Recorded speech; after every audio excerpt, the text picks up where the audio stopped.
And guys, magluluto tayo ng pansit. Pansit canton.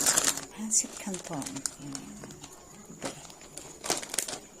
Since wala tayong karne, haluan natin siya ng sardinas. Ayan yung sangkap. At saka, lagyan natin ng iniwang gulay na. Isang balot lang. Tapos, meron tayong ditong bawang. Ayan, buhat yung bawang. Yung sibuyas natin ang liliit. Tingnan nyo guys. Tcharan! Diba? Kasi laki na ng hinlalaki ko. Malaki pa yung hinlalaki ko guys.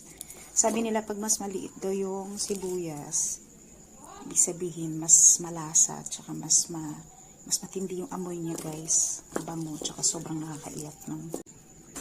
Sabi, ang tapang ng sibuyas. Tama na mo na yan. Ang liit lang niya guys, pero tinan mo ang tapang, nakakaiyak. Siyempre, bago natin ilagay ang gulay, bigyan muna natin si Hachi. Hachi! Hachi, oh! Ayaw niyo kumain guys. Mamaya kakainin niya yan, busog pa ata.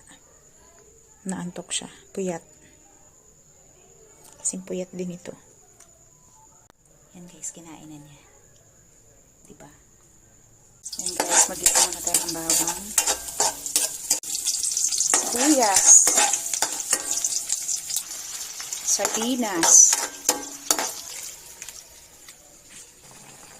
Pansit.